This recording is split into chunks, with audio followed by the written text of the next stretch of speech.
Et bonjour à tous et bienvenue sur la chaîne de technologie de France, Youssef Menjour, architecte LabVIEW, et aujourd'hui je suis ravi d'animer cette formation intitulée Actor Framework Nested, où on va enfin parler de cet acteur Nested qui est l'acteur qui est lancé à partir d'un autre acteur. D'un côté on a l'acteur Caller qui est celui qui va lancer l'acteur Nested. En fait celui qui lance s'appelle le Caller, celui qui est lancé s'appelle le Nested. Et donc sans plus attendre on va commencer et justement faire un petit rappel. Donc un acteur, qu'est-ce que c'est? Un acteur, c'est un objet qui hérite d'un objet NI. Donc là, comme vous pouvez le voir, on a changé l'iconographie volontairement de l'objet NI, puisque cette iconographie-là est très importante lorsqu'on va utiliser justement l'Actor Framework. Lorsqu'on va être sur l'objet mère, on aura toujours cette iconographie-là justement avec la roue et le cube.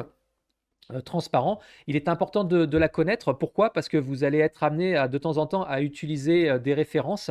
Soit vous utiliserez la référence de votre objet acteur, soit vous utiliserez la référence de l'objet NI. Et dans ce cas-là, il faudra caster, décaster. Et je vous montrerai en fait cette notion de cast et décast qu'on n'a pas encore vu jusqu'à présent et qui va nous permettre justement facilement d'accéder aux informations dans différents cas. Et je vous expliquerai pourquoi on est obligé de caster ou de décaster et pourquoi ça a été pensé de cette manière-là.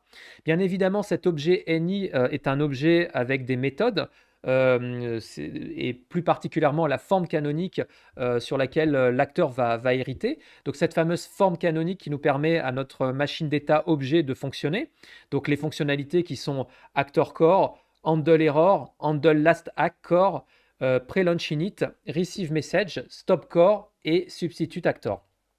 Aujourd'hui, on va voir la nouvelle fonctionnalité qui est, enfin la nouvelle méthode qui va être handle last act core qu'on va surcharger, on va l'overrider. Donc cette fameuse fonctionnalité qui va nous permettre, qui est en fait une communication entre le nested et le caller. Lorsqu'un nested s'arrête, en fait, il envoie un message au caller pour dire qu'il s'est arrêté. Et dans ce message, il y a différentes informations. Et donc on va regarder ça, dans les prochaines minutes. Bien évidemment, vous avez vu jusqu'à présent les 4 vidéos précédentes, chaque fois qu'on faisait des exercices, on était obligé de surcharger l'actor core, le pre-launch init et le stop core. Simplement, par exemple, lorsqu'on voulait afficher dans l'actor core le front panel et faire un producteur, puisque c'est un consommateur de base, et nous, on voulait faire une boucle productrice avec une structure d'événement. Bon, bah, ça, c'est un petit peu laborieux, puisqu'à chaque fois, il va falloir créer un événement qui ferme cette boucle dans le stop core. Et puis cet événement-là, il va falloir le déclarer dans le pre-launch init. Donc là, nous, ce qu'on a fait, on va vous proposer sur le GitHub en libre téléchargement pour que vous puissiez avoir ça à votre disposition, un acteur où justement toute cette partie-là est déjà réalisée pour que vous puissiez vous travailler directement à partir de ce template. Et aujourd'hui, dans l'exercice qu'on va réaliser, on va utiliser ce template directement et on va réaliser un acteur caller et un acteur nested qui vont communiquer et on va montrer un petit peu comment ça communique et on va justement dans cet exercice overrider le fameux last hack qu'on a vu, enfin que je viens de vous parler. Donc là, sans plus attendre, on démarre justement sur ces fameuses notions de caller et de nested. Donc alors un caller, alors là je l'ai appelé caller mais c'est un acteur. Donc un acteur en fait, comment on fait pour le lancer? Un acteur simplement pour qu'il puisse se lancer convenablement, on utilise le VI qu'on a utilisé jusqu'à présent. On va utiliser la référence de notre acteur et donc on va injecter la référence de notre acteur et décider si on affiche ou pas le front panel. Donc là dans notre cas, le booléen a été mis à vrai. Et donc qu'est-ce qui va se passer? On va afficher simplement notre acteur. Et donc ça va lancer en fait le front panel au niveau du actor core. Et donc on va voir le actor core fonctionner. Et puis après, nous, on va gérer directement cette fameuse machine d'état objet. Dans le cas où justement un acteur va lancer un autre acteur, notre caller que vous voyez ici va utiliser un autre VI qui est justement un VI de lancement du nested pour pouvoir lancer ce fameux nested. Alors qu'est-ce qu'il a de différent ce VI? En fait, il va demander la référence évidemment du caller puisque un nested aura toujours, alors il faut lui donner une information et donc dans ce fameux VI, on va lui donner différentes informations à notre nested. Notre nested, qu'est-ce qu'il va avoir comme information? Il va avoir la queue de son caller. Pourquoi? Parce que ça va lui permettre de lancer des messages dans la machine d'état objet de son caller. Donc il va falloir donner comme information l'acteur caller référence. Évidemment, on va donner la référence du nested, donc de manière exactement de la même manière que lorsqu'on lance un acteur. Donc ça, il n'y a pas de souci.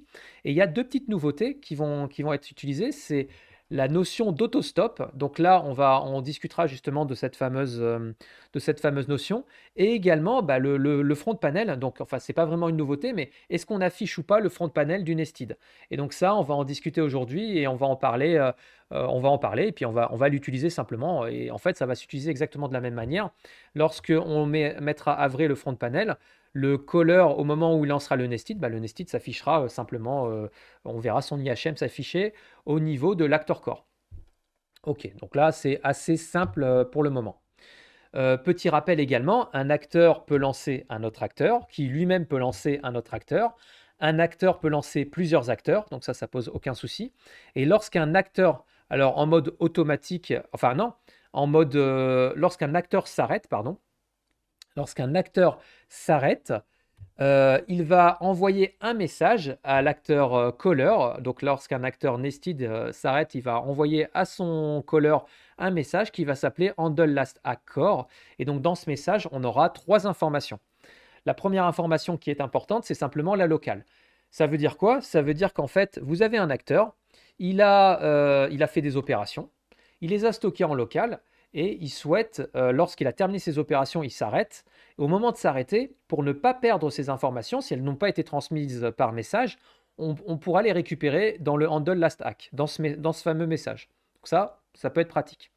La deuxième chose qui nous intéresse également, c'est un acteur s'arrêtera pour deux raisons, toujours. La première raison, c'est l'utilisateur qui a arrêté volontairement l'acteur, donc il a appuyé sur un stop et il a lancé le stop core, très bien. Ou le stop core a été enclenché par un état, donc ça, ok, on s'arrête de manière normale. Ou il y a eu une erreur. Lorsqu'il y a une erreur, on a un comportement justement dans notre machine d'état Actor Framework, donc notre acteur, si l'erreur n'est pas traitée, va s'arrêter. Et donc du coup, il y a deux possibilités d'arrêt possibles. Et donc dans le handle last act, on va également transmettre s'il y a eu une erreur ou pas dans l'acteur nested. Et là où c'est intéressant, c'est qu'on va également transmettre l'erreur. Donc comme ça, on pourra la traiter si nécessaire dans l'acteur caller. Donc ça, c'est le deuxième message. Et puis le troisième message qui est envoyé, c'est la référence de la queue de l'acteur nested. Alors en fait, pourquoi vous allez me dire on va transmettre la référence de la queue, puisque après tout, on vient de fermer l'acteur nested. Ben, en fait, si vous stockez la queue dans l'acteur caller pour différentes raisons, par exemple, si vous avez besoin d'envoyer, vous voulez garder une communication entre l'acteur caller et l'acteur nested, et l'acteur caller, lorsqu'il va envoyer des messages au nested, il va avoir besoin de la référence de la queue. Donc, vous pouvez la stocker cette référence. Et en fait, si vous avez plusieurs acteurs différents que vous avez lancés avec votre acteur caller, donc si vous avez plusieurs nested, bah, je suppose que vous allez stocker vos nested dans un tableau, ce qu'on fera aujourd'hui. Et le problème, c'est comment vous faites pour supprimer la référence de la queue lorsque la queue du nested, enfin lorsque le nested s'arrête. Bah, en fait, justement en récupérant la référence dans le handle last act, vous allez pouvoir comparer dans le tableau et supprimer ce que vous avez à supprimer. Pourquoi on doit faire ça? Bah, parce que simplement, si vous envoyez un message sur une référence qui n'existe pas, vous allez avoir une erreur. Et pourquoi vous seriez amené à envoyer un message dans une référence qui n'existe pas? Bah, si vous stockez dans un tableau et que, je ne sais pas moi, dans l'exemple d'aujourd'hui, par exemple, on va créer un caller qui va envoyer des messages dans les nested.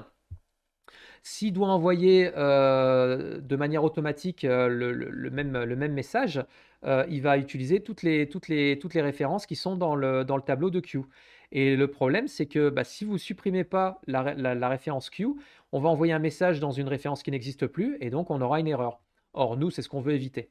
Donc, je vous montrerai justement comment ça marche dans l'exercice qu'on va réaliser ensemble. Voilà.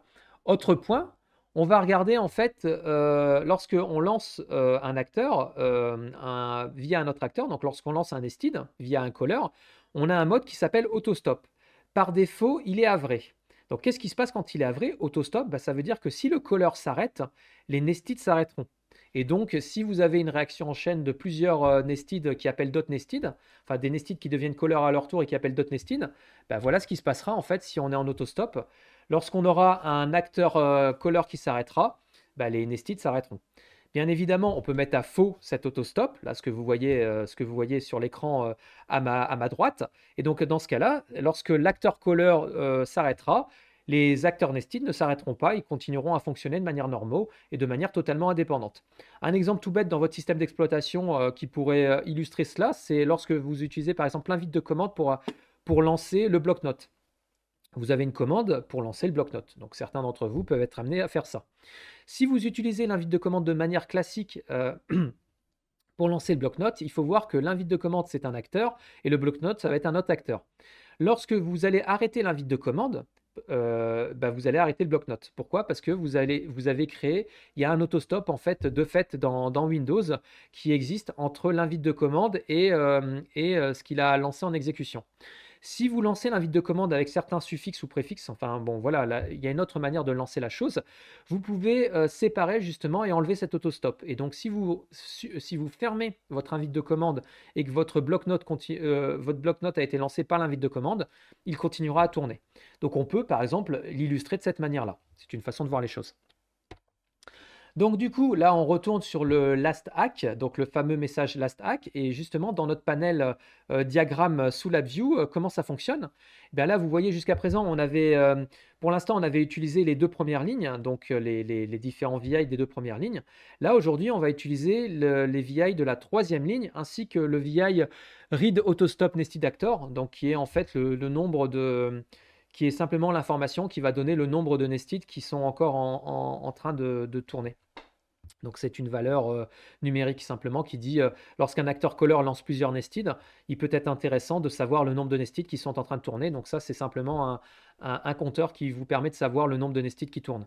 Et donc là aujourd'hui on va s'intéresser essentiellement au read actor, au VI read actor, au VI read caller to actor et au VI read error report. Et en fait, ces trois VI là, bah, ça va représenter en fait read actor, ça va représenter l'acteur, donc la locale. Le read caller to actor, ça va représenter la référence de la queue du nested. Donc le premier, ça va être la locale du nested. Le deuxième, ça va être la queue du nested. Et le troisième, ça va être simplement est-ce que le nested s'est fermé avec une erreur ou non. Et s'il y a une erreur, quelle était cette erreur? Donc on va transmettre ces trois informations-là. Donc là, sans plus attendre, on va démarrer le TP et on va commencer à travailler justement sur cet exercice. Ok, nous voilà donc sur le bureau du projet. Donc là, on va regarder un petit peu, comment ça se passe au niveau du template. Il y a également un petit VI qui s'appelle UI. Donc là, bon, je vais l'ouvrir rapidement. C'est simplement des UI qui ont été préparés pour les différents exercices. Donc ça, on regardera ça tout à l'heure. Ça va nous éviter en fait de refaire un UI. On fera un copier-coller directement et qu'on mettra dans l'actor core du nested et du caller, tout simplement. Donc là, on va commencer déjà par regarder notre template. Donc là, j'ouvre le template. Donc, comment ça se passe? En fait, il y a un override au niveau de l'actor core, du pre-launch init et du stop core, tout simplement. Et donc, lorsqu'on va lancer le launcher, donc là, je lance le launcher, vous voyez, il y a une fenêtre, donc c'est l'actor core qui s'affiche, et également le cadenas, donc qui dit que c'est verrouillé. Lorsque je ferme en appuyant simplement sur le panel close, ça se ferme normalement. Et donc, en fait, on peut jeter un œil rapide sur l'actor core. Et donc là, comme vous pouvez voir, c'est la boucle productrice qui a été ajoutée justement au consommateur actor core. Donc là, vous pouvez voir qu'il y a un état d'initiation et de déclaration. Donc ici, vous pouvez être amené si par exemple à terme sur votre sur votre front panel, vous avez justement, vous voulez travailler avec des références, pour pouvoir injecter dans votre objet en local les références, vous pouvez créer ici la méthode qui le fait et le message méthode qui le fait, et comme ça pourra fonctionner. Donc ça, on l'a utilisé dans les vidéos précédentes. Et puis, vous avez également ici la structure event.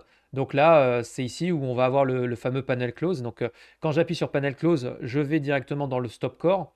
Le stop core, on va jeter un œil.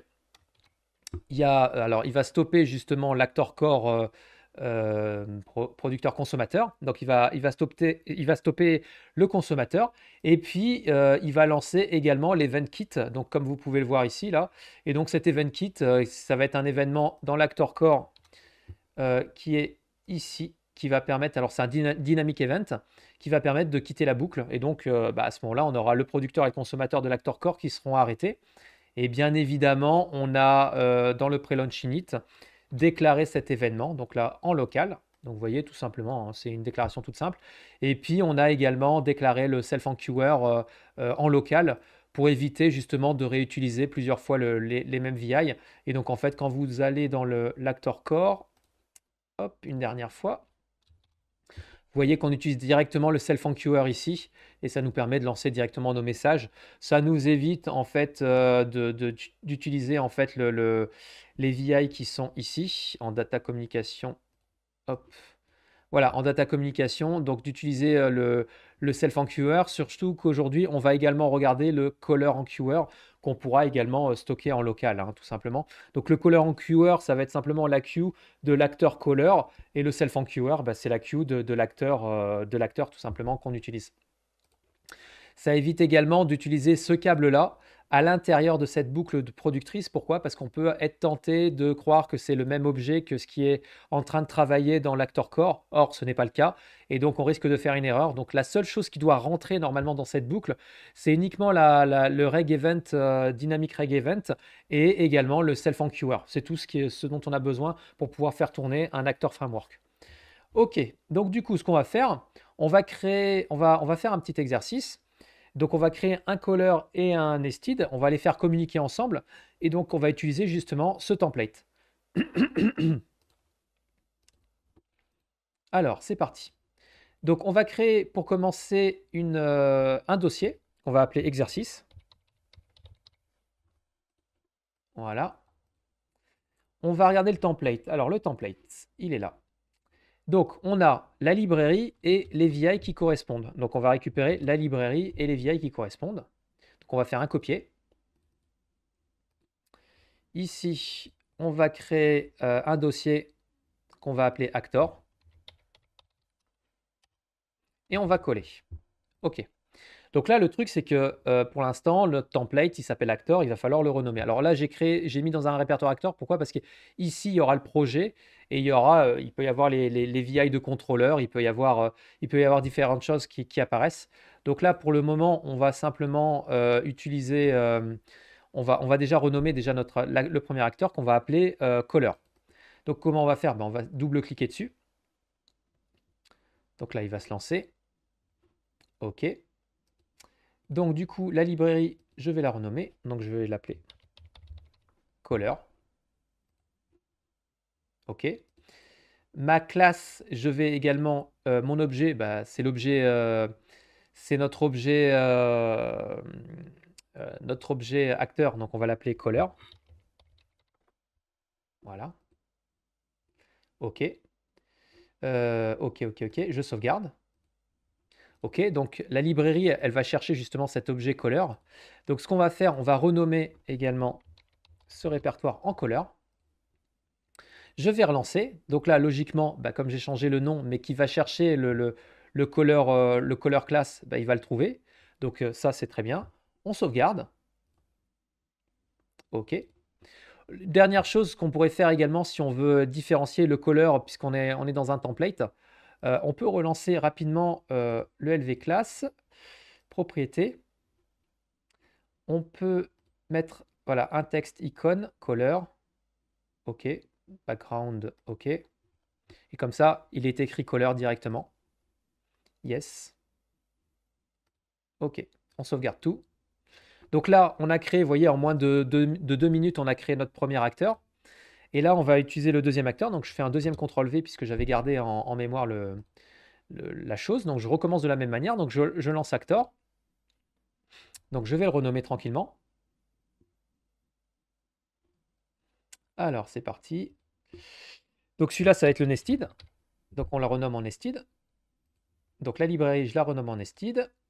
La classe, je la renomme également en nested. OK. J'en profite tout de suite pour changer, voilà, mettre le texte icône. OK. L'edit icône, on va peut-être mettre une autre couleur. Hop. Voilà. du coup, la couleur ici, on va prendre le rouge qui a été... Voilà. Comme ça, on peut différencier, on peut distinguer color et nested quand on utilisera les références. OK. Donc là, je sauvegarde tout ça. OK. Et puis, je vais renommer en fait le répertoire. Je vais l'appeler nested. Comme ça, j'ai créé en fait mes deux acteurs. Je relance mon nested. Ignore. Voilà, il a trouvé. On est bon. Je sauvegarde. Et là, on est bon. Maintenant, on va créer un projet. OK. Un blank project. Donc là, notre projet, on va rajouter un folder auto-populating. Donc là, on va dans Bureau. Notre exercice. Voilà. On sauvegarde. Alors, le projet, on l'appelle exercice. OK.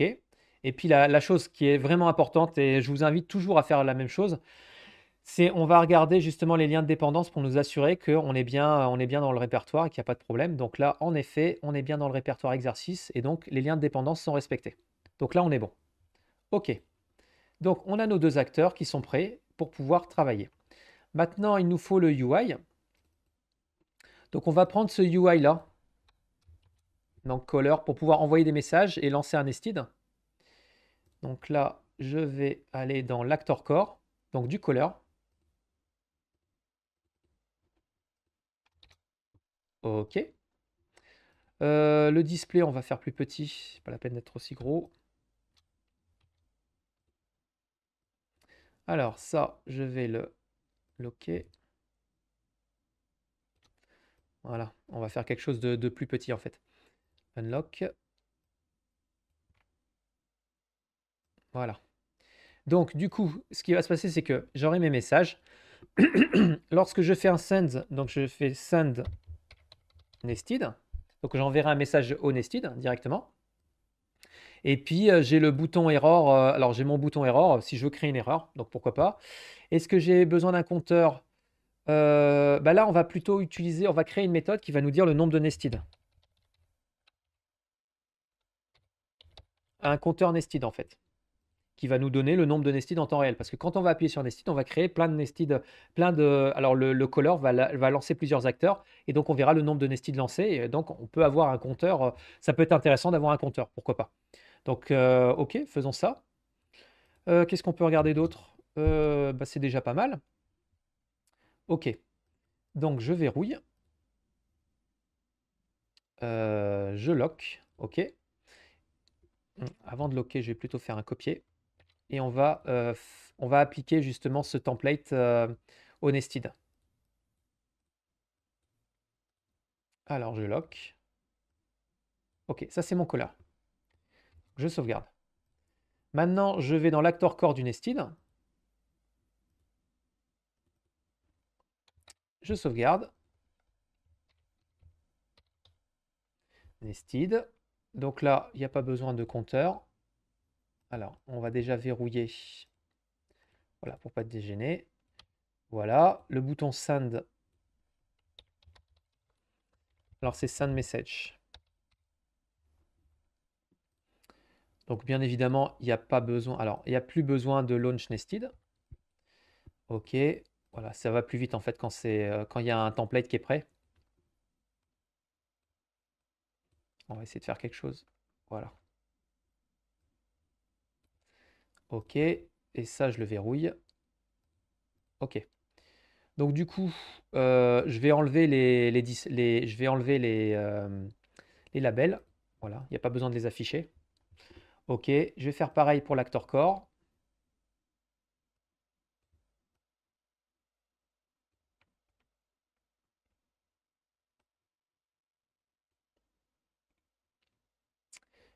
Label, ok.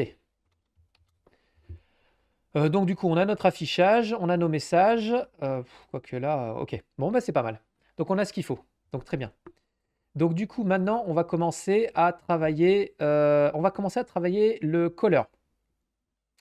Donc le color. Alors le color, qu'est-ce qui se passe? Il va falloir faire une méthode pour pouvoir mettre à jour. Alors on va avoir besoin d'une méthode pour pouvoir mettre à jour notre display. On va devoir également créer une méthode qui va lire le nombre qui va pouvoir lancer notre nested, et puis une méthode qui va nous donner le nombre de nested. Donc on va commencer par faire ça. Donc une méthode pour mettre à jour notre display, une méthode pour lancer nos nested, et une méthode pour pouvoir afficher le nombre de nested. Donc c'est parti, on y va. Donc pour pouvoir mettre à jour, ce qu'on va faire, on va utiliser directement dans le pre-launch init un event. Donc c'est parti. Alors on va y aller de manière très rapide.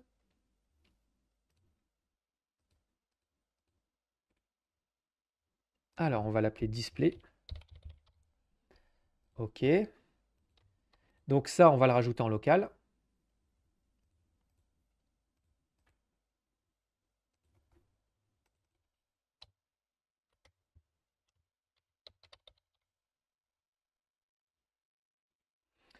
Évidemment, on câble toujours les erreurs, c'est important. Pour rester propre.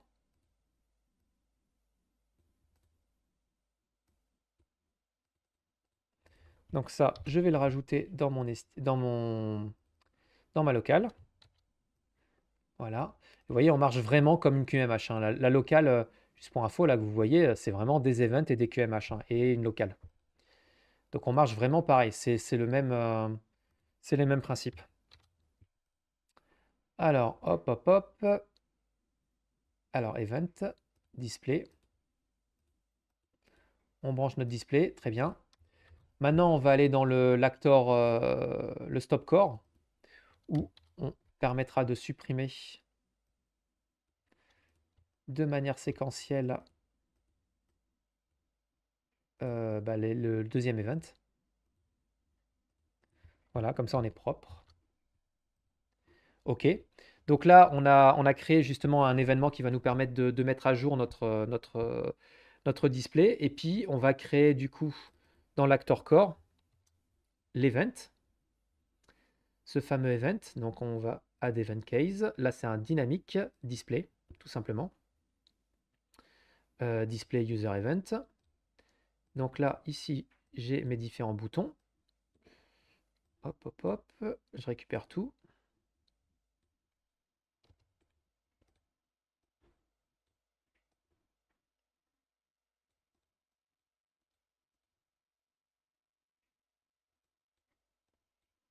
Voilà pour le display. Donc quand on déclenchera cet événement-là, et puis on va créer une méthode et une méthode message qui permettent de mettre à jour ce display. Comme ça, il suffira simplement, on pourra l'actionner depuis le nested ou depuis le caller, tout simplement. Donc créons-la tout de suite et comme ça c'est fait. Donc là, static dispatch. Alors on va l'appeler update message caller. OK. CTRL espace, CTRL K.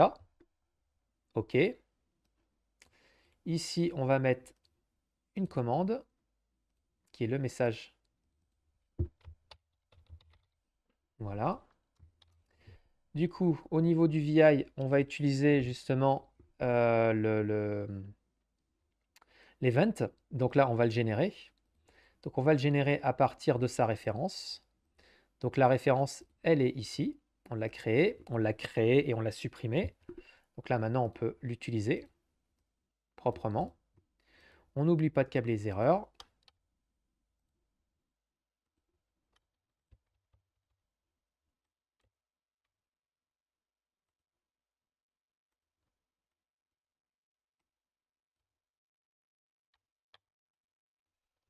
OK. Bon, je vous invite à faire des petits commentaires. Update display color. OK, là on est bon. On sauvegarde tout ça. Et on est OK pour cette partie-là. Donc ça, c'est bon. Donc du coup, ce qu'on va faire, on va créer le message. Voilà. Hop. Donc Actor Framework, create message. Ça script.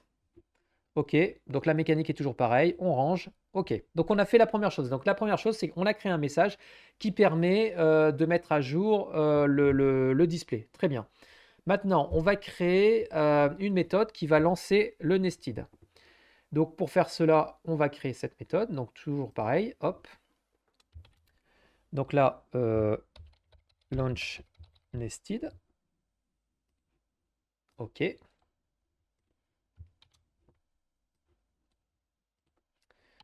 OK, donc du coup, sur le contrôle panel, on va aller dans Data Communication, Actor Framework. Ça, on va le laisser là-haut. Donc, Launch Nested. Alors, déjà, on câble la référence du caller. Voilà. Il nous faut également, on va câbler également les erreurs, comme ça c'est fait.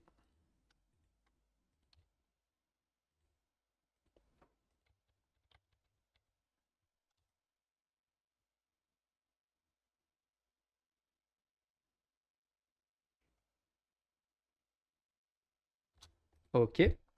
Comme ça, on est à peu près propre. OK. Et donc, du coup, maintenant, il nous faut la référence, du nested actor. Donc, la référence du nested actor, bah, c'est l'objet simplement. Donc, on prend le nested class. Voilà. On la branche. Voilà. Pour le moment, je vais faire exprès de ne pas brancher le Open Front Panel. D'accord? Pour pas que ce soit branché et pour vous montrer, ce qui se passe tout simplement. Donc là, pour l'instant, je ne le branche pas. Donc je vais déjà faire un test et je vais déjà lancer. Donc pour pouvoir lancer notre acteur, on fait un CTRL N. On va créer notre main. Donc exercice. Notre main. Hop, qui est là? Donc le main, c'est pour lancer l'acteur. On vérifiera également s'il n'y a pas une erreur.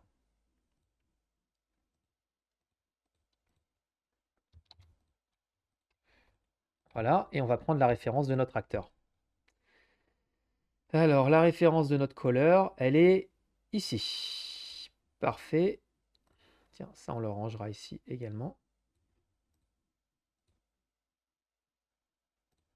Voilà. Très bien. Donc là, j'ai mon VI de démarrage que je peux lancer. OK. On va scripter également le message de launch nested, puisque là, on a pu lancer la chose, donc on va le scripter. Donc c'est parti, Actor Framework, on script. OK. Maintenant, dans l'Actor Core, on va utiliser ce message-là. Donc pour pouvoir l'utiliser, on va le mettre de côté. Donc le message, c'est launch nested. Donc le message, il est là. Il est prêt à être utilisé. Donc pour pouvoir l'utiliser, ben, on va créer un événement lorsqu'on appuie sur la face avant pour pouvoir le lancer. Donc là, je fais un add event case. On va regrouper les boutons ensemble. Donc il y a le launch, le sound nested, les errors, OK. OK, donc là, comment on va faire pour les distinguer? On va utiliser la référence. CTRL REF. On va faire un petit peu de place. Hop.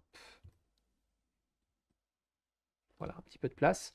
Donc on va utiliser un case et on va utiliser avec la référence le label texte. Donc là, c'est parti.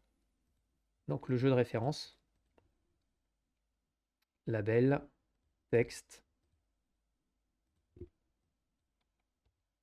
OK. OK.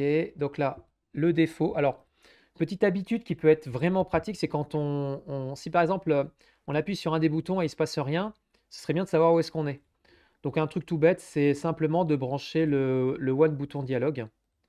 Et en fait, par défaut, il dira simplement qu'on se retrouvera ici. Et on le verra. Donc là, on est sur l'event BTN. Un petit commentaire. Défaut BTN. OK. Donc ce qui n'a pas été défini, en fait, apparaîtra là. Et donc, du coup, nous, ce qui nous intéresse, c'est launch ou sans nested. Ouais, c'est launch. Launch, ouais, c'est ça. Donc, on va l'appeler launch nested, ce sera plus simple. Il faut que ce soit clair, en fait, dans les annotations, c'est hyper important. Donc là, hop, hop, le bouton, il est là. Le message, il est là. Et donc, il y a juste à câbler la queue. Et voilà. Donc là, normalement, ça devrait être bon. Donc là, on va regarder très rapidement si ça marche. Je lance.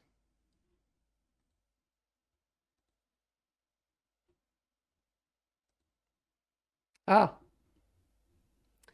J'ai fait une erreur, j'ai pas branché le l'actor core, il n'est pas branché en fait. Comment on appelle ça? Le Open Front Panel. Donc, je vais être obligé d'arrêter la view. Génial. Parce que là, il tourne en boucle en fond de tâche et j'ai aucune manière de. Enfin, je peux pas l'arrêter. Donc, on va le relancer. Close, tac, save. Exercice, on le relance.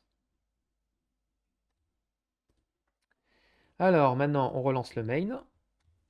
Voilà. Et là, on l'a affiché. Très bien. Bon, ça peut arriver, c'est pas grave. Donc là, vous voyez que ici, c'est verrouillé.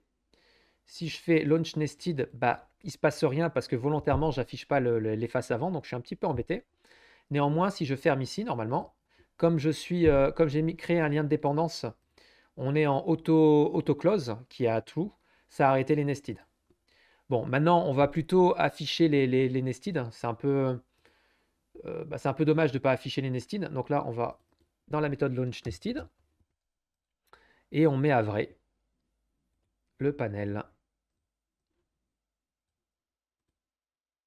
Alors, launch nested. Voilà. On met à vrai le panel dans le launch nested.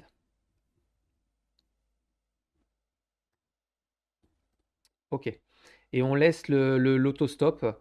On laisse l'autostop à vrai. On va laisser pour l'instant l'autostop à vrai. On va quand même faire un espace. Hop, espace K. Voilà. C'est un peu plus propre. OK. Donc là, maintenant, quand je vais lancer. Alors, on va se décaler. Voilà. Je peux en lancer beaucoup. Vous voyez. Je peux également les arrêter indépendamment les uns des autres. Et vous voyez, il ne se passe rien sur le caller. Par contre, si j'arrête le caller, il arrête la totalité. Pourquoi? Parce que j'ai la dépendance. Donc ça, c'est très bien. Donc on va également mettre à jour le compteur sur l'actor core, ce fameux compteur-là. Alors, ce fameux compteur-là. Donc ce qu'on va faire, on va faire exactement pareil. On va créer une méthode. Alors c'est un U8. Donc on va créer un event de mise à jour. Donc pour faire cela, on va aller dans le pre-launch init. Hop. On va copier ça. Hop. Alors.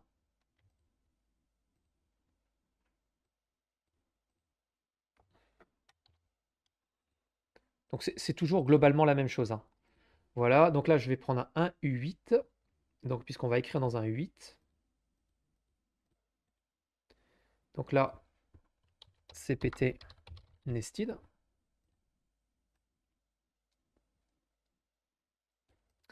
OK.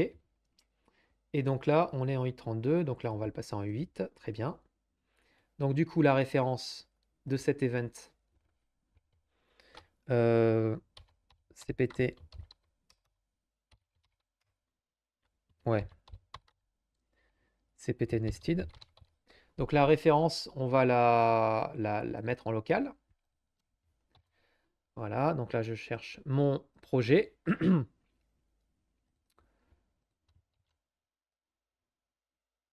OK. Je sauvegarde. Du coup, ici, je vais directement au niveau de l'event me brancher. Donc là, on est bon. Je vais dans le stop core aussi également, puisqu'on a init, do, close. Donc toujours init et close, on les prépare en amont et de manière assez propre. Alors,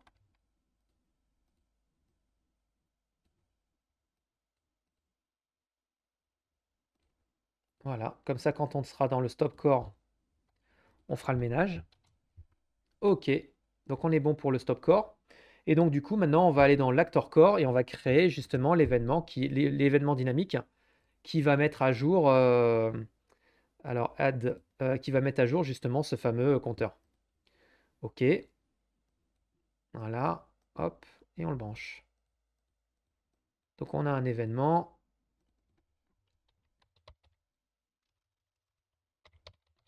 Update display cpt nested. OK.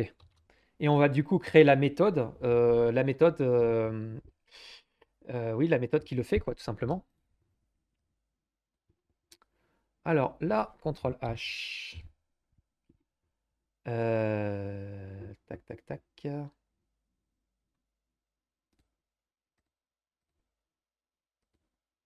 D'accord. Donc c'est cette référence-là. Bah, du coup, il y a juste à créer une méthode. Bon, on aurait pu l'utiliser directement, mais on va créer une méthode. Bon, très bien. On va rester toujours sur les méthodes en bas et on lance comment dire, les états en bas et on lance des méthodes. Enfin, on lance des messages méthodes. Donc du coup, là, je crée une nouvelle méthode en statique. Update cpt nested. CTRL espace, CTRL K. OK. CTRL E. Et on va utiliser justement le read autostop. Donc pour faire cela, on va déclencher un événement. Donc event, c'est quel événement? C'est celui-là. Et on va mettre à jour justement le read autostop qu'on va injecter dans cet événement-là. Ok, alors du coup, pour lire l'événement, on se contente du generate. Voilà. Alors, c'est pas create un indicateur. Ah, c'est AI32. Bon, il va se caster là. Donc le petit point rouge là que vous voyez, c'est un petit cast. Ok, bon, on laisse comme ça, c'est pas grave. C'est pas un problème. Ok. Donc on a créé justement la méthode qui permet de le faire. On crée le message méthode. Et on a terminé côté color.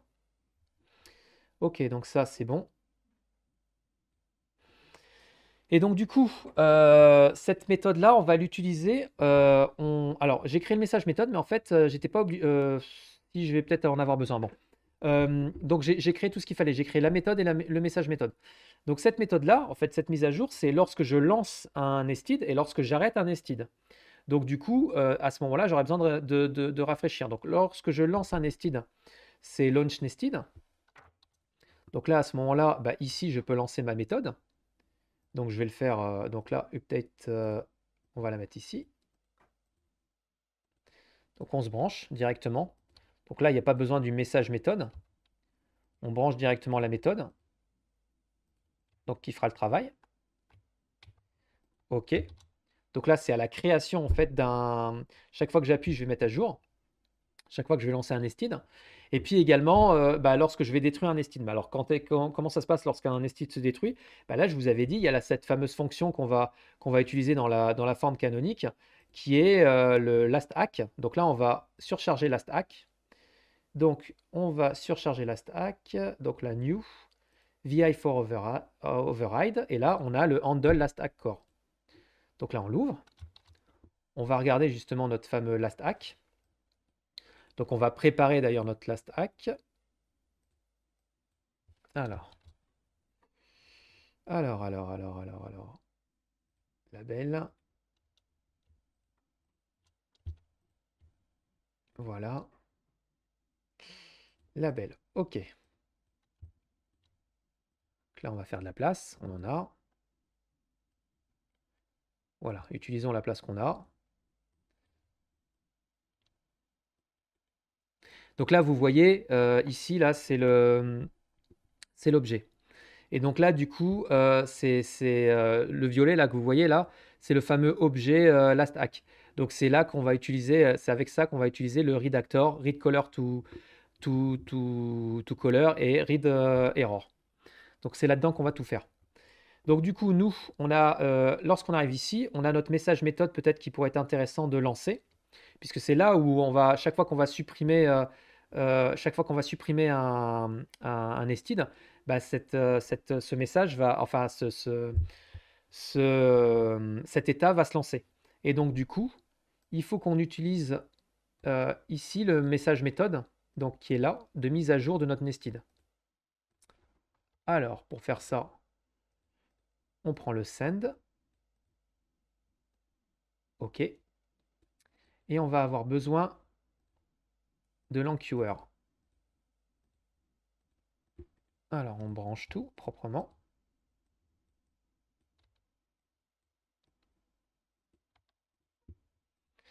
Donc le QMH, tac tac tac, self enqueuer, hop, on se branche. Et on va déjà voir si ça fonctionne, s'il n'y a pas de problème. Voilà, commençons par ce commencement-là. Donc on sauvegarde tout. Ok, on peut tout fermer. Ok, donc là, pour le moment, on se contente de lancer. Voilà. Alors là, vous voyez, il y a le compteur. Donc quand j'appuie sur Launch, alors je vais me décaler. Vous voyez, alors attendez, je ne suis pas décalé au bon endroit. Hop là, je vais me décaler ici, voilà. Donc là, vous voyez, quand je lance mes nested, mon compteur fonctionne.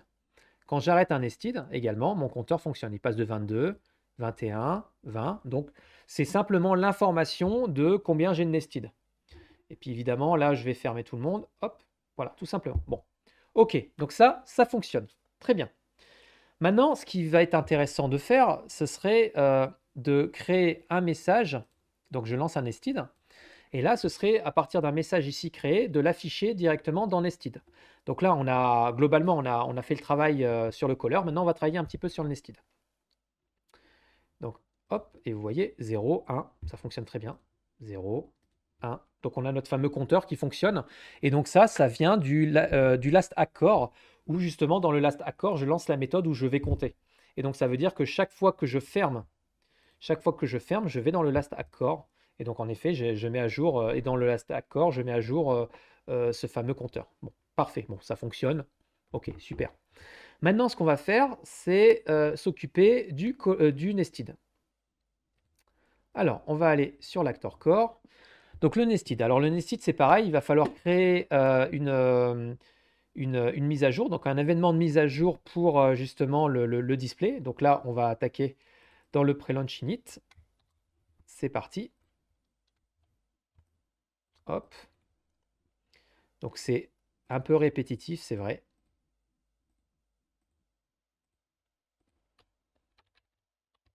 Hop. Donc là, je vais créer un label. Donc là, c'est display update ou update display. Bon, c'est pareil. Ok. On va brancher l'erreur s'il y en a une.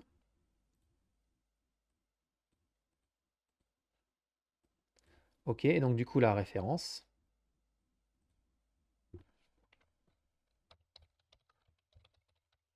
Update display.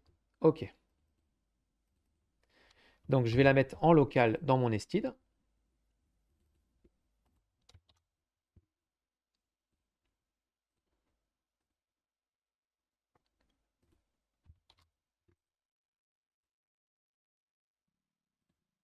Ok. Ok. Et puis on va aller dans le stop core également, où on va faire le ménage, c'est-à-dire que il va falloir libérer cette référence.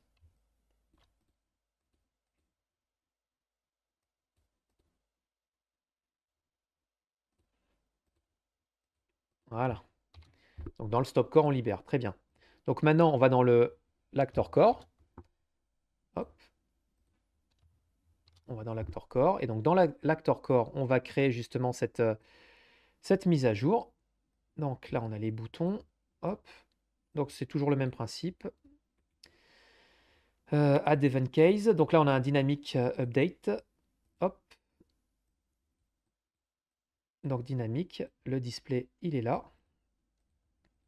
Et donc on va créer une méthode qui va mettre à jour justement une méthode et un message méthode qui vont mettre à jour justement ce fameux display. Donc pour faire cela, on va dans New, Static, on va l'appeler Update Display Nested. OK. CTRL espace, CTRL K. OK. CTRL E, on y arrive. Voilà, donc là on prend la référence de notre événement qui est ici, très bien. On prend également le lancement de l'événement, donc Generate. Voilà. Donc là on crée une commande. Alors un contrôle.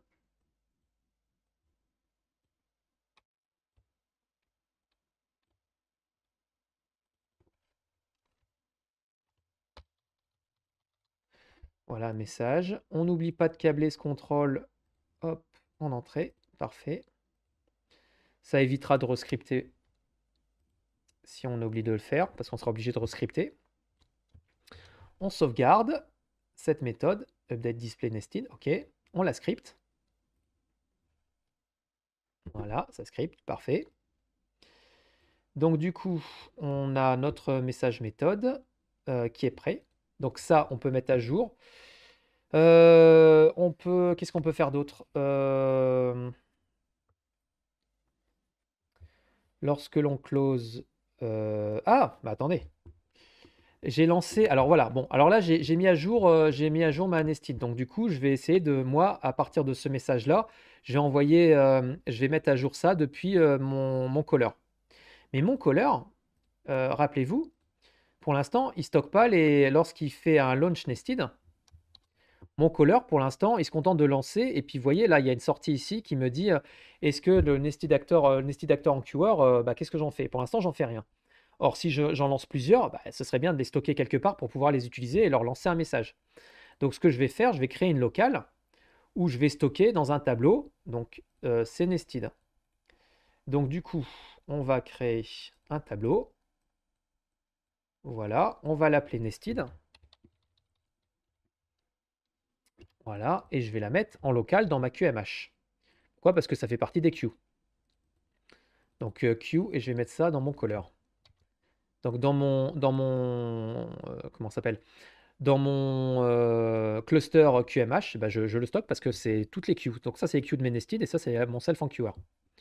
OK. Donc là, je sauvegarde. Parfait. Donc là, pour l'instant, ça, j'en ai pas besoin. Attendez, si, je vais sauvegarder.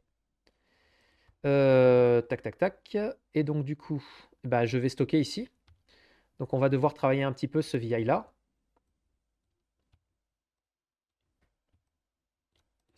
Alors, ce qu'on va faire, on va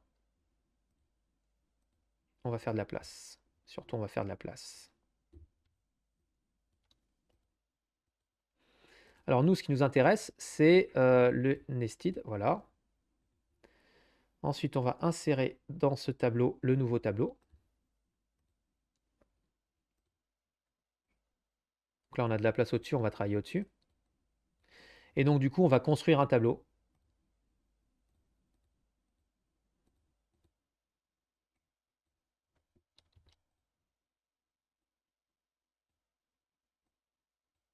Alors, je vais réussir à l'attraper. Oui. Voilà. Donc, à chaque... voilà. Donc, à chaque création, en fait, de queue, je la stocke dans le tableau. OK. Donc là, c'est le add. Et donc, volontairement, je ne vais pas faire je ne vais pas supprimer les queues. Comme ça, je vais créer des messages et on va créer une erreur volontairement et puis après, on réglera le problème de l'erreur. Donc déjà, je vais créer un message. Et puis, donc, je vais créer justement le fameux, dans mon actor core, quand j'appuie sur send, je voudrais envoyer un message dans la queue enfin, je voudrais mettre à jour l'information qui est là directement sur le display qui est ici, dans le nested. Donc pour pouvoir faire ça, on va simplement prendre le message, aller dans les boutons, ajouter un case, donc le cas où j'appuie justement sur ce bouton.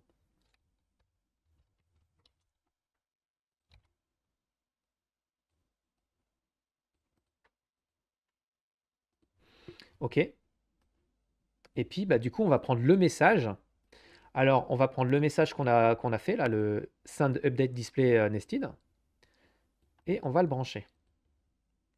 Alors, c'est une manière de lancer un message vers un nested, et également vers un caller. Donc là, on peut faire exactement de la même manière entre le caller et le nested. À partir du moment où on a les références du caller et du nested et qu'on a justement les messages état, enfin les messages méthodes, enfin voilà.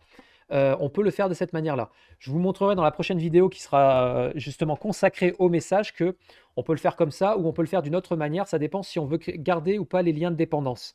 Donc là, pourquoi? Parce que là, on a créé des liens de dépendance entre classes et tout ça, je vous expliquerai des liens de dépendance fichiers et je vous expliquerai dans la gestion justement des projets comment ça marche. Donc ça, ce sera la prochaine vidéo. Donc pour l'instant, on va faire comme ça. Donc en faisant comme ça, en théorie, je suis censé envoyer un message directement dans le nested. Donc on va déjà regarder si ça fonctionne. Donc je lance. Donc j'ai un caller. Je lance mon nested. Voilà, je vais en lancer 2. Voilà, et je vais écrire hello. Oups, il y a eu une erreur. Alors là, j'ai eu une erreur. Donc on va essayer de comprendre ce qui s'est passé. Donc quand j'appuie sur hello, il envoie send update. Update. Display, il prend le message. Il doit le display normalement. Donc pourquoi il m'a fait une erreur? Je vais déjà vérifier, tout simplement, je vais déjà vérifier si la méthode fonctionne bien dans le nested. Une manière de débugger la chose. Donc pour pouvoir faire ça, on va aller dans le actor core du nested. Et on va déjà voir si la méthode fonctionne convenablement. Donc pour faire cela, on va créer add event case. Donc les boutons, de la même manière, on va faire exactement pareil. Ok, hop, on fait de la place. On va avoir besoin des messages. Donc pour l'instant, le nested va envoyer au nested. Le nested, quand j'appuierai en fait, ce qu'on va faire, on va déjà tester le message. Quand j'écrirai ici, j'appuierai sur send, je le verrai s'afficher là. Donc pour ce faire, on va faire exactement ce qu'on a fait pour le caller. On va passer par les références au niveau des boutons. C'est la petite astuce pour éviter de multiplier en fait ici les events. Donc pour faire comme ça, on va utiliser le nœud de propriété. Dans le nœud de propriété, on a le label, le texte.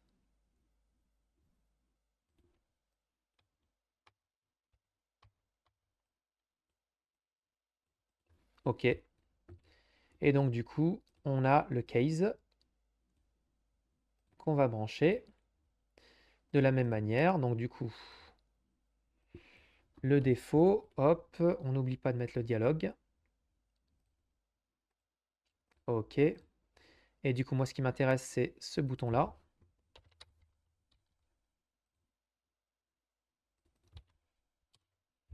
OK. Donc là, en théorie, je peux m'envoyer un message à moi-même avec mon self-enqueuer. Donc pour ce faire, on va regarder ça vite fait. Send message. Oh, je crois savoir c'est quoi l'erreur en fait. Ça doit être la référence qui est pas bonne. Oui, j'ai envoyé, je sais ce que j'ai fait une bêtise. Bon, c'est pas grave, on va câbler déjà comme ça va marcher. Donc hop, voilà. Donc on sauvegarde et on va déjà voir la chose fonctionner. Donc là, launch nested, test, et test devrait apparaître. Voilà, test apparaît. OK. Et en fait, je crois savoir ce que j'ai fait comme erreur. Actor core, CTRL E, message, update. Donc du coup, on va aller dans... Ah oui! Ah oui, oui, bah oui. C'est une belle erreur. En fait, dans l'actor core, ce que j'ai fait, j'ai envoyé directement la référence de ma queue sur une méthode qui n'est pas une méthode message de la queue, puisque l'update, c'est l'update du nested. Et donc, du coup, forcément, ça a mis une erreur. Il faut créer en fait une méthode une méthode qui va mettre à jour le nested. Donc, on va créer la méthode. Donc, cette méthode-là, on l'a créée. J'ai voulu aller un petit peu vite. Donc, statique, hop. Donc là, on va l'appeler update. On va l'appeler send nested. Voilà. OK. Donc le send nested, il est là. Du coup, on va cette fois-ci utiliser ce qui permet d'update le display nested ici. Mais en fait, ce qui se passe, c'est que les références, et voilà, moi je m'étais trompé de référence. Et donc c'est aussi une autre remarque, c'est que si vous ne mettez pas la bonne référence à la méthode, vous avez une erreur, et c'est normal. Et donc, du coup, si vous avez plusieurs nested et que vous fermez certains nested et que vous envoyez quand même sur la référence du nested fermé, bah, vous allez avoir une erreur parce que comment dire, la référence n'existe plus. Donc là, je vais vous le montrer. Hop. Donc QMH, moi, ce qui m'intéresse, c'est les nested. Donc là, il va envoyer à tous les nested le message. Donc create un contrôle. Voilà. On va câbler le message. Hop, on va faire un petit CTRL espace CTRL K pour avoir une iconographie un peu plus sympathique. OK. On va câbler également les erreurs. Hop. Alors, comment va-t-on faire? On va faire comme ça.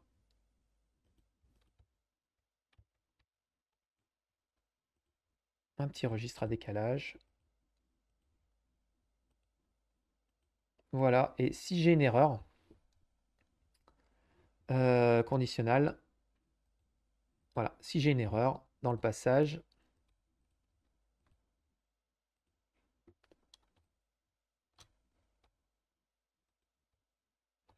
voilà. Si j'ai une erreur, la boucle s'arrêtera, la boucle for s'arrêtera. Donc c'est une condition supplémentaire que j'ai rajoutée à ma boucle for. Et je pourrais également transmettre l'erreur. Bon, c'est une chose qui n'est pas trop mal. OK. Donc du coup, on va scripter ce send nested. Donc actor create message en script, parfait. Voilà. Donc du coup, le send nested, le send, il est là. Donc cette fois-ci, ça devrait marcher. Voilà, et on va le tester. On va fermer tout ça. Alors, hop. J'appuie sur lecture. Donc là, je lance. Je vais d'abord lancer des nested. Voilà, plusieurs nested. On va les afficher. Donc vous voyez, le compteur affiche bien le nombre de nested. OK. Bon, là, je vais en fermer un. Hop, le compteur. Voilà. Bon, on voit à peu près les nested. Et donc là, hello. Hello. Donc là, je fais un send. Et j'ai eu une erreur. J'ai eu une erreur. Alors, qu'est-ce que j'ai fait comme bêtise? Ah! C'est beau. Je recommence. Ok. Bon, c'est exactement ce que je voulais vous montrer. Bon. Là, ça marche. Là, ça a marché. Maintenant, si je fais ça et que je rappuie sur Nested, ça va planter. Si je fais ça et que je rappuie sur Send, ça va planter. Pourquoi? Parce qu'en fait, là, j'ai créé mes queues. Donc, j'ai mis à jour au fur et à mesure mon tableau de queue. J'ai créé mes nested. Et donc, chaque fois que je crée mes nested, je mets à jour mon tableau de queue. Il y a mes références qui vont être ajoutées. Mais le problème, c'est que chaque fois que je ferme une nested, j'enlève pas la référence. Et donc, du coup, j'envoie un message à une référence qui n'existe pas. Et donc, qu'est-ce qui se passe? Bah, il faudrait supprimer ces références-là. Et donc, il faut faire cette opération-là. Et où est-ce qu'on fait cette opération-là? C'est dans le last hack. Donc, ça se passe dans le last hack. Donc, du coup, il faut retourner dans le handle last hack, qui est en fait le message qui est envoyé par le nested au moment où il va s'arrêter. Et donc, du coup, là, ici, il faut également nettoyer comment on appelle ça, la queue. Donc, pour pouvoir faire cela, on va faire un petit peu de place. Voilà, on va nettoyer la queue. Donc, bah, c'est parti. Donc, je vais le faire ici. Donc là, ici, j'ai un tableau. Moi, j'ai un tableau de nested. Le problème de mon tableau de nested, bah, c'est qu'il a énormément de références. Et donc, il va falloir chercher la référence. Alors, où est-ce que je vais me mettre? Je vais me mettre là. Il va falloir chercher la référence qui justement a été supprimée. Et donc, c'est dans le last hack. Dans le last hack, vous avez le read actor, le read color to actor et le read error. Le read error, il est utilisé ici. Voilà, il est utilisé ici. Et donc, en fait, on transmet l'erreur directement. Donc là, ce que vous voyez ici, c'est l'erreur, elle va être transmise ici. Donc, le read error est déjà utilisé. Donc, on peut, si vous voulez, je vais créer après une erreur et je vais vous montrer qu'elle s'affiche. Donc ça, c'est pas un problème. Le read color to actor, c'est en fait la queue. Donc on va récupérer la queue. Voilà. Et donc du coup, là, le search, il va nous trouver dans ce tableau l'index du tableau où se trouve la queue. Et donc ce que je vais faire, moi, je vais supprimer. Donc je vais faire un delete. Donc de ce tableau. Hop. Et donc je vais supprimer un élément à cet index. Voilà. Et je vais réinjecter du coup le tableau. Voilà, je vais réinjecter le tableau. Donc là, insert. Et en faisant cela, bah, je vais éviter justement cette fameuse erreur. Nested. Hop, je branche. Et donc on va tester. Donc ce petit ajout est nécessaire en fait si on gère plusieurs queues, et si on veut fonctionner de cette manière-là avec les références. C'est une manière de faire, hein. C'est pas la seule, mais bon, c'est une manière de faire. Donc là, maintenant, je vais recommencer. Donc je vais lancer plusieurs nested. Je vais en fermer volontairement.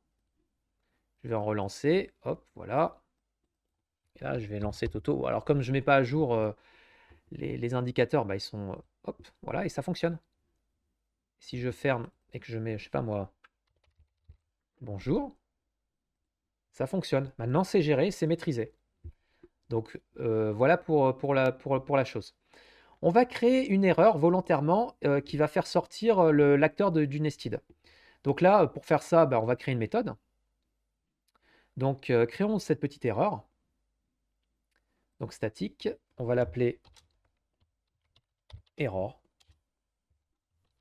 CTRL E, alors CTRL espace, CTRL K. Donc créer une erreur, c'est assez facile en fait. On va insérer, tac, tac, tac, comme dans un cluster, hein, parce que c'est un cluster en fait. Alors, hop, on va créer une erreur. On va la mettre à vrai. Le code, on va créer, on va l'appeler l'erreur 100. Et on va l'appeler erreur volontaire. Et je vais vous montrer que en faisant dans un nested une erreur, elle est transmise au caller dans justement le last hack. Donc on sauvegarde, on scripte ça. OK. Donc ça, on va le stocker directement dans hop. On va du coup dans l'actor core faire câbler cette erreur. Alors send message caller, ça ce sera la prochaine vidéo. Donc là, on va faire le bouton error.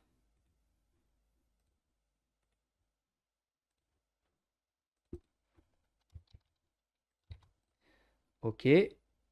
Alors le bouton error. Send update. Alors, send, où est-ce qu'on a fait notre message erreur? Il est là. Voilà. Voilà. Quand j'appuie sur error, ça va déclencher une erreur. On va le vérifier.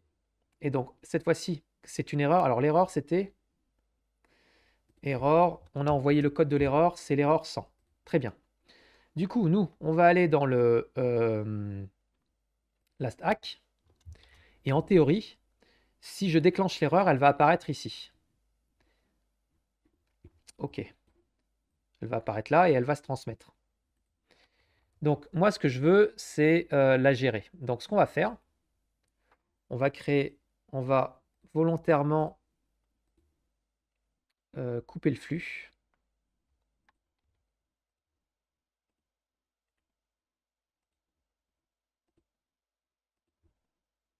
Voilà. Donc, je gère mon erreur. Ouais, j'aurais même pu...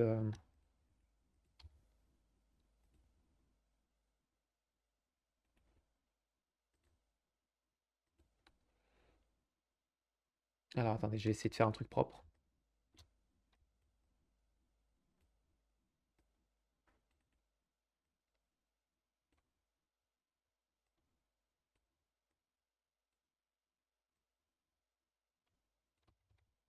Alors, si j'ai une erreur quelconque, je laisse passer l'erreur de manière classique. Et par contre, je vais ajouter add case after.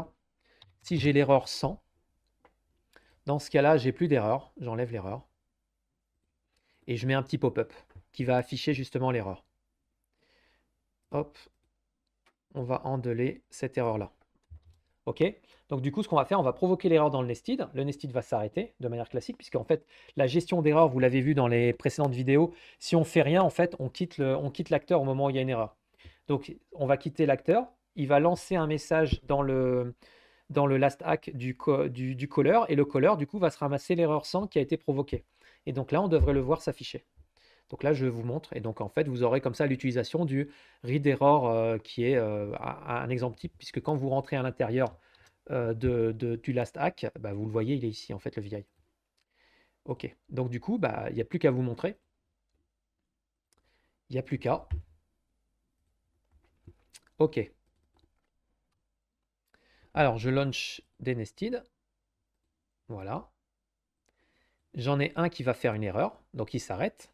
Et là, je ramasse bien le pop-up, erreur 100, et le pop-up, en fait, il est dans le caller, il est dans le last hack. Donc on est bien dans le last hack et on envoie bien l'erreur et on continue notre bout de chemin. Pourquoi? Parce que j'ai mis à défaut l'erreur. Donc là, je vais quitter. Dans le last hack, je l'ai mis à défaut, donc ça veut dire qu'il n'y a plus d'erreur. Donc je l'ai traité en fait.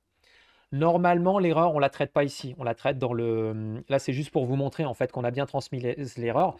Mais l'erreur doit se traiter non pas dans le handle last hack. Ce n'est pas du tout le lieu où on la traite. Elle se traite dans le error handle.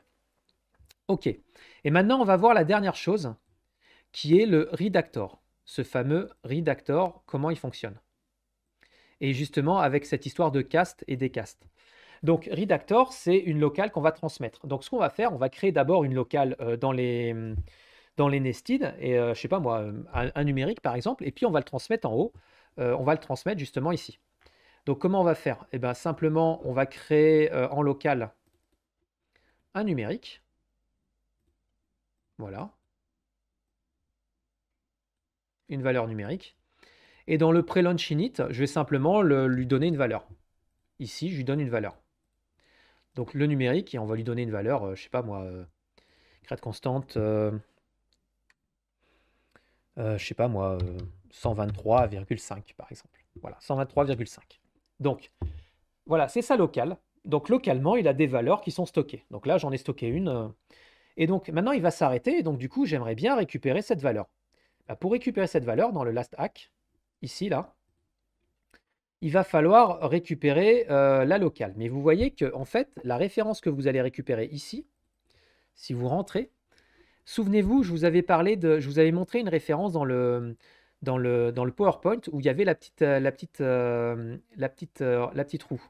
Et vous voyez, c'est pas exactement la référence qu'on attend. Si par exemple on parle de la référence nous de notre nested, donc on va la prendre ici. Vous voyez, elle n'a pas la même tête. Elle n'a pas cette tête-là. C'est pas cette tête-là. Voilà, cette référence-là, c'est pas cette tête-là. En fait, mon nested, il hérite, c'est un acteur qui va hériter d'un objet NI. Et en fait, l'objet NI, c'est ça qu'on renvoie. En fait, on renvoie l'objet NI. Donc ça veut dire que notre nested, il a été casté en objet NI. Donc ne vous inquiétez pas, c'est pas grand-chose. Il suffit juste de le recaster convenablement. Parce que si vous faites, en fait, alors, bah déjà, je ne peux pas accéder à ma variable. Donc, pour pouvoir accéder à ma variable, il va falloir quand même que je crée un assesseur. Donc là, on va créer un assesseur. Je vais le créer en propriété node pour le numérique. Donc là, je le crée. Je le sauvegarde. OK. OK. Donc là, du coup, comme j'ai créé mon assesseur, si je veux accéder à cette valeur-là, je branche mon nœud de propriété. En théorie, je peux y accéder à mon numérique. Mais si je fais ça pour la classe mère, puisqu'en fait, on a recasté vers la classe mère, bah, ça ne fonctionnera pas. Voilà, elle n'a pas ce numérique, ça n'existe pas cette valeur-là. Et en fait, c'est parce qu'en fait, on a, pendant le process d'Actor Framework, les différents acteurs vont être recastés en interne pour pouvoir tourner, puisque en fait, les process se réalisent dans l'acteur, dans l'objet NI. Mais le truc, c'est que les données ne sont pas perdues. C'est simplement, il y a un phénomène qu'on appelle cast et décast. C'est-à-dire que c'est un peu comme ça fonctionne un peu de la même manière qu'avec les variants. On a simplement changé la forme de notre donnée. Et donc, du coup, actuellement, notre donnée, qui est notre objet nested qui est là, il a cette tête-là. Et donc, en fait, si nous, on souhaite lui redonner la forme qu'on souhaitait, on va aller simplement dans les objets et on va aller utiliser le toMore specific class. Et en fait, on va descendre d'une classe. On va brancher notre référence et on va brancher cette référence à ce qu'on attend. Et donc, on attend, en fait, donc la constante qu'on attend, un peu comme si on travaillait avec ça va me revenir, avec un variant. Donc ça fonctionne exactement comme si on marchait avec un variant. On l'a casté. Et en fait, si cet objet-là, je pourrais également le caster en objet mère, eh bien, il y a un VI qui permet de le faire parce qu'il y a peut-être des méthodes ou des choses nécessaires. Et donc, en fait, on utiliserait ce VI-là. Et là, on câblerait, en fait, on brancherait la référence mère, donc cette référence-là. Et là, on serait en référence en cast. Souvenez-vous également, je vous avais fait un petit rapide, une petite vue lorsqu'on regardait le do, le fameux do. Le do qui est utilisé dans le message. On caste, en fait, regardez, vous avez votre méthode ici, elle a été castée.